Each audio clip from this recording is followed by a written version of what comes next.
Last video में हमने discuss किया था करंट कंडक्शन का इलेक्ट्रॉन मॉडल और आपको ड्रिफ्ट वेलोसिटी की डेफिनेशन सिखाई थी और ड्रिफ्ट वेलोसिटी के बारे में बताया था। ठीक है, अब हम 2 मार्क का एक इम्पॉर्टेंट डेरिवेशन इस चैप्टर से करेंगे, है ना। 2 मार्क में इम्पॉर्टेंट है ये डेरिवेशन। ये देखें हम क्या है derivation. Relation between drift velocity and current density। मैंने आपको करंट डेंसिटी भी बता रखा है और ड्रिफ्ट वेलोसिटी भी बता रखा है। Relation between drift velocity and current density. Technically ये डेरिवेशन बहुत इजी है अगर आप थोड़ा सा ध्यान देंगे। कैसे लिखिए, consider a conductor of length L and area of cross section A having n number of free electrons per unit volume, n number of electrons per unit volume. ठीक, आपने एक कंडक्टर का अजम्पशन किया है जिसके पास n number of free electrons हैं और जिसका area of cross section A है और उसकी लेंथ क्या है, L है। ठीक, तो हम एक फिगर बना लेते हैं। इस फिगर में ये आपका एक कंडक्टर है। ठीक, ये आपका एक कंडक्टर है जिसकी लेंथ आपने L कंसीडर की है और इसका area of cross section A consider किया है। अगर हम इसके 2 एंड्स को बैटरी के 2 टर्मिनल से, यानी एक टर्मिनल को पॉजिटिव से और एक टर्मिनल को नेगेटिव से कनेक्ट कर दें तो फिर ये हाई पोटेंशियल रीजन होगा और ये लो पोटेंशियल रीजन होगा, यानी ये प्लस और ये माइनस एंड होंगे कंडक्टर के। फिर क्या होगा, what will be happen, the electron will be drifted। why? because here an external electric field is set up। तो सपोज कर लीजिए ये इलेक्ट्रॉन ड्रिफ्ट कर रहा है। ये वो इलेक्ट्रॉन है जो कि कंडक्टर के इस एंड पर मौजूद है। I am going to consider this electron now. Total number of electrons in the conductor में टोटल नंबर ऑफ इलेक्ट्रॉन्स कितने होंगे भाई? देखिए, number of electrons per unit volume multiplied by volume, ये होंगे number of electrons per unit volume multiplied by volume of the conductor. ये volume of the conductor. Okay, तो we have assume that n is the number of free electrons per unit volume, that's why we will write n। और area of conductor, volume of the conductor क्या होगा, area of cross section multiplied by length L।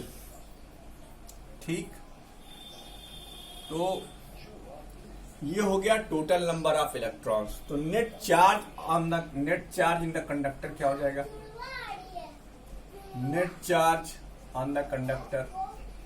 कितना charge है conductor में Q की value होगी number of electrons, यानी N, मान लीजिए N है, number of electrons multiplied by electronic charge. N की वैल्यू NaL है। क्या है, NaL इंटू E। ठीक, अब करंट निकाल लेते हैं। Current through the conductor.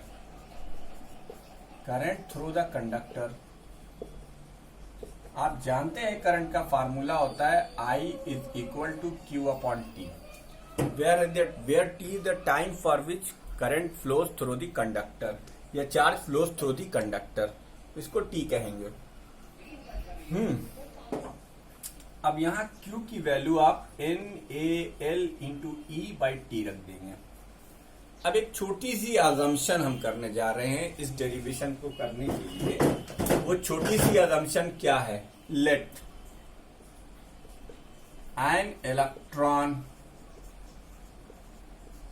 Travel from one end to other. हालांकि ऐसा प्रैक्टिकली पॉसिबल नहीं है, लेकिन फिर भी हमने इस डेरिवेशन को करने के लिए माना। Let an electron travel from one end to other and with velocity. अब चूंकि वो ड्रिफ्टेड है, इलेक्ट्रिक फील्ड की वजह से वो ड्रिफ्टेड वेलोसिटी रखता है, तो with velocity vd in time t, in time t, तब हम लिख सकते हैं vd is equal to L upon t. यहां से आप t की वैल्यू लिख सकते हैं L अपॉन vd। इसे आप इक्वेशन नंबर 1 कहिए, इसे इक्वेशन नंबर 2 कहिए। ठीक, इसे आप इक्वेशन नंबर 1 कहिए, इसे आप इक्वेशन नंबर 2 कहिए। अब substituting the value of t from 1 into, substituting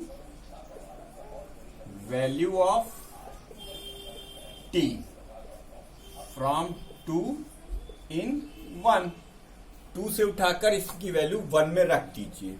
what you will find? You will find NaLe और T की जगह पर L/Vd, राइट। तो देखो L से L हुआ कैंसल। अब हम लिख सकते हैं I is equal to NeAVd। ये तो पहला रिलेशन आ गया, but our concern is to calculate the array to find out the relation between drift velocity and current density। तो एक रिलेशन ये आ गया। वीडियो को पॉज कर इसको नोट कर लीजिए, क्लियर कट आपको दिख रहा होगा सब कुछ। उसके बाद हम आपको इसके आगे की कहानी बताते हैं। इसके आगे की कहानी हम आपको बताते हैं। क्या है भाई इसके आगे की कहानी? अब इसी को हम थोड़ा सा यहां से इरेज कर रहे हैं, यह आपने नोट कर लिया होगा। तो इसे जब हम इरेज करेंगे तो यहीं पर हम इसको आगे प्रोसीड कर जाएंगे। अब देखिए यहां से आपको दिख रहा है कि अगर हम I के डिनोमिनेटर में A लिखते तो यहां NeVd बचेगा। क्या बचेगा? NeVd। And you know very well the ratio of the current to the area of cross section is current density J is equal to NeVd। ये रिलेशन आ गया स्केलर फॉर्म में। ठीक, अब अगर आप इसका वेक्टर फॉर्म लिखना चाहें, तो आपको मैं याद दिला दूं, किसी कंडक्टर के अंदर करंट डेंसिटी की डायरेक्शन अलोंग द करंट होती है J, और आप देख रहे हैं Vd क्या ठीक इसके अपोजिट डायरेक्शन में है। इसलिए आप अगर इसका इन वेक्टर नोटेशन लिखेंगे, ये एक नंबर में इंपॉर्टेंट है, इन वेक्टर नोटेशन, तब आप लिखेंगे vector J is equal to minus का NeVd। Why? Minus sign shows that J and Vd are opposite in direction. In direction, वो डायरेक्शन में एक दूसरे के क्या है बेटा? अपोजिट है। तो ये डेरिवेशन यहां पर कंप्लीट होता है, relation between drift velocity and current density. ठीक, अब हमें पढ़ना है ओम्स लॉ, लेकिन हम ओम्स लॉ पढ़ने से पहले आपको रेजिस्टेंस के बारे में कुछ बताना चाहेंगे। तो हमारा अगला टॉपिक है रेजिस्टेंस। ठीक, relation between drift velocity and current density के बाद हमारा अगला टॉपिक है वो रेजिस्टेंस। तो इसको अब आप लोग नोट कर लीजिए, और हम अब इसको इरेज कर रहे हैं क्योंकि now we are going to define resistance. What is resistance? तो ये रेजिस्टेंस के बारे में हम बात करने जा रहे हैं। What is resistance? Resistance of conductor, क्योंकि कंडक्टर में ही रजिस्टर होता है और रजिस्टर ही कंडक्टर होता है, कोई दो चीजें अलग अलग से नहीं आती। ठीक है, इसीलिए हमने यहां लिखा रेजिस्टेंस ऑफ द कंडक्टर। ये क्या डिफाइन होता है? The obstruction offered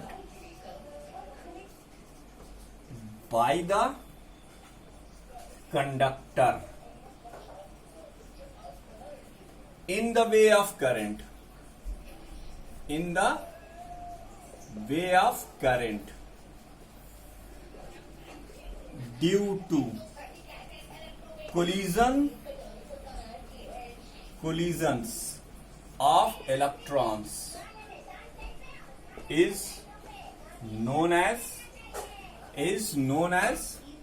resistance. ये रेजिस्टेंस ऑफ द कंडक्टर। ठीक, ये कंडक्टर के रेजिस्टेंस का लिटरल डेफिनेशन हो गया। क्या होता है? Obstruction offered in the way of current by the due to the collision of electrons is known as resistance. ठीक है, तो ये रेजिस्टेंस की डेफिनेशन हो गई, या रेजिस्टेंस का मतलब हो गया। मतलब resistance have a tendency to stop the current but it not did it actually so. इसीलिए हम जब रेजिस्टेंस का सिंबल बनाते हैं तो आपने 10th क्लास में देखा होगा, ये सिंबल का मतलब क्या? रास्ता उबड़ खाबड़ है, जाने में थोड़ी दिक्कत तो होगी लेकिन आप पार कर जाएंगे। थोड़ी कठिनाई होगी, ये आपको रोकेगा नहीं, स्टॉप नहीं करेगा। तो कंडक्टर का रेजिस्टेंस की टेंडेंसी होती है स्टॉप करने की, वो स्टॉप नहीं कर। तो ये जो टेढ़ा मेढ़ा रास्ता दिखाया जाता है वो इसीलिए दिखाया जाता है ना। वो हम मैथमेटिकली अगर इसको डिफाइन करें तो mathematically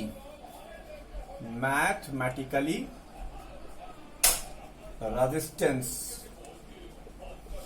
is defined as the ratio of, mathematically resistance is defined as the ratio of applied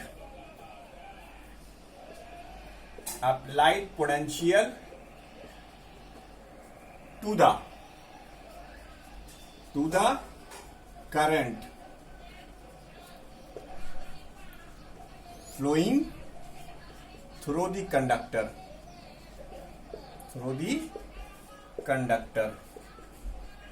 Let, ये मैथमेटिकल डेफिनेशन है। Let I is the current due to applied potential V, then electrical resistance, R is equal to V upon I। ये resistance की mathematical definition है, R is equal to V upon I। ठीक, ये resistance की mathematical definition हो गई। ठीक, R is a geometrical constant. अभी हम इसको साबित भी कर देंगे। R is a geometrical constant।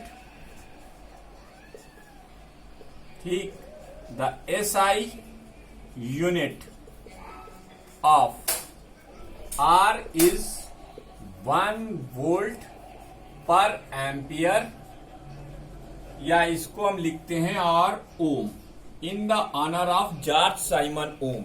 इसकी यूनिट ओम की गई, तो इसका सिंबल 1 ओम है, और ये 1 ओम क्या होता है? 1 वोल्ट पर एम्पियर। ये 1 ओम हो गया। ठीक, लेटर ऑन हम बहुत सारे न्यूमेरिकल्स जब करते हैं तो हमें ओम की जगह पर ये सब भी दिखाई देता है। 1 किलो ओम, ये 10 की पावर 3 ओम होगा। 1 मेगा ओम, ये 10 की पावर 6 ओम होगा। ये 1 मिली ओम, ये 10 की पावर -3 ओम होगा। 1 माइक्रो ओम, इसकी वैल्यू 10 की पावर -6 ओम होगी। तो ये तमाम यूनिट्स आपको कन्वर्ट करके मिलेंगी। बहरहाल उसकी एसआई यूनिट क्या होती है? उसकी एसआई यूनिट रेजिस्टेंस की क्या होती है? ओम होती है। ठीक, now you are understand very well what is electrical resistance, और उसकी मैथमेटिकल डेफिनेशन क्या है वो भी आपको समझ में आ गई होगी। ठीक है, तो ये आर है। वीडियो को पॉज कर इसे भी पूरा नोट कर लीजिए। आगे बढ़ते हैं।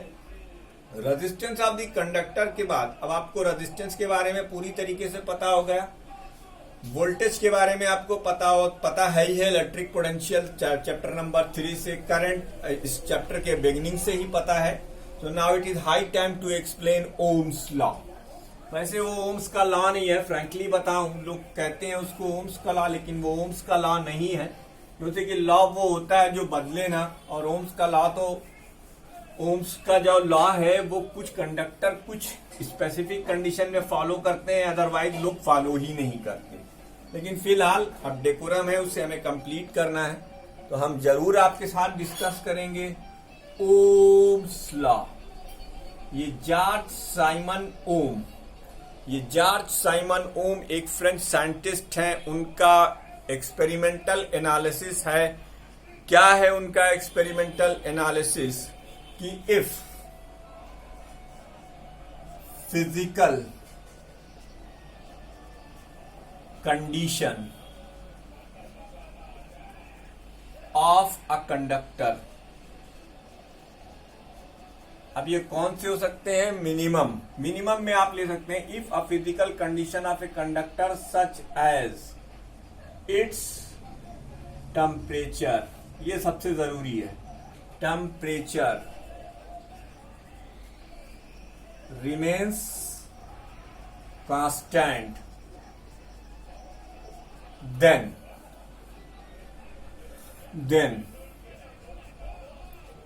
applied potential difference is directly proportional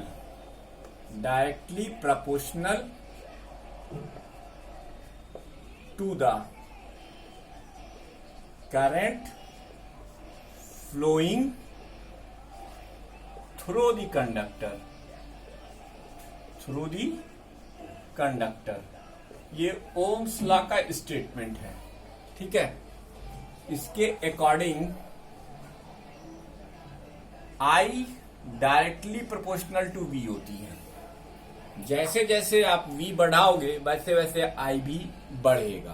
तो I डिपेंडेंट फंक्शन और V इंडिपेंडेंट फंक्शन। तो अगर इसको हम यूं लिखें, इस ग्राफ को अगर हम शो करें, तो ओरिजिनल ग्राफ ये है, आपका I इस एक्सिस पर आएगा और आपका V इस एक्सिस पर आएगा, और ये एक लीनियर रिलेशन है, स्ट्रेट लाइन। लेकिन हम इसको यूं भी लिख सकते हैं, V directly proportional to I, क्योंकि रिलेशन लीनियर है, ये लीनियर है। तो लीनियर होने की वजह से आप I directly proportional to V लिखें या V directly proportional to I लिखें, बात एक ही होगी। ठीक है, लेकिन इस तरीके से लिखने के बाद हम यहां पर लिख सकते हैं V is equal to I R, V is equal to I R, where R is constant of proportionality. R is constant of proportionality. Constant of proportionality. And known as resistance of the conductor. R depends upon the geometry of the conductor. Geometry of the conductor. ठीक, conductor. ठीक, तो ये geometrical constant है, ये geometry पे depend करता है, इसलिए ये ज्योमेट्रिकल कांस्टेंट भी कहलाया जाता है, ज्योमेट्री ऑफ द कंडक्टर। अच्छा भाई, तो इससे आपका एक और ग्राफ बनेगा। इस ग्राफ के अंदर अगर आप देखेंगे, इसका अगर आप ग्राफ बनाएं, from V directly proportional to I, अगर हम एक ग्राफ खींचें तो इस एक्सिस पर V होगा, इस एक्सिस पर I होगा। ठीक, तब भी ये स्ट्रेट लाइन ही आएगा, लेकिन ये हमारे काम का है। क्यों? क्योंकि हमने पढ़ा है V by I is equal to R। तो ये जो स्लोप है, यानी ये जो स्लोप है एंगल, ठीक है, ये आपका रेजिस्टेंस बताएगी। The slope of I versus V curve, I versus V graph gives the resistance of the conductor. ये कंडक्टर का रेजिस्टेंस देती है। क्या देती है? कंडक्टर का रेजिस्टेंस देती है। ठीक है। ये क्या देती है? Resistance of conductor. ठीक। अब जो कंडक्टर ओम्स लॉ को फॉलो करेंगे, यानी करंट के फ्लो करने से जिनका टेम्परेचर नहीं बदलता और ग्राफ आई और बी का लीनियर रह जाता है, उनको हम ओमिक कंडक्टर्स कहते हैं। और जिनका ग्राफ नॉन लीनियर हो जाता है, यानी टेम्परेचर के साथ साथ आई और बी की रिलेशनशिप लीनियर न रहकर कोई और फॉर्म में आ जाए, तो फिर उसे हम क्या कहते हैं? उसे हम नॉन ओमिक कंडक्टर्स कहते हैं।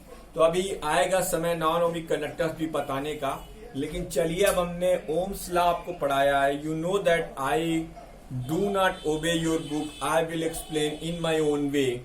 ठीक है। देखो अब जो मैंने ये दो चीज की, इस पर मैं तुम्हें एक सवाल बताना चाहूंगा। तो इसकी स्लोप क्या बताएगी बेटा? इसकी स्लोप थीटा जो है वो 1/r बताएगी। तो जैसे कि आई ऊपर है, वी नीचे, याद रखिएगा। इसकी स्लोप 1/r और इसकी स्लोप r बताती है। ये दो बातें। अब इस पर एक न्यूमेरिकल देखिए, इंपॉर्टेंट न्यूमेरिकल है ना। ये आप वीडियो को पॉज करके नोट करेंगे। एक इंपॉर्टेंट न्यूमेरिकल है, उसे हम करते हैं आपके लिए। ठीक। यहाँ मैंने कह दिया था इस चैप्टर में आपको न्यूमेरिकल भी मिलते रहेंगे। इस चैप्टर से न्यूमेरिकल भी हम करेंगे। देखो एक न्यूमेरिकल से ही तुम्हारे समझ में आ जाएगा। मान लो तुम्हारे पास एक ग्राफ है। इस ग्राफ के एक y एक्सिस पर v है और x एक्सिस पर I है। ठीक। और ये दो कंडक्टर के लिए खींचा गया है। ये देखिए A और B। आपसे पूछा गया है find the relation between A, RA and RB, and find the relation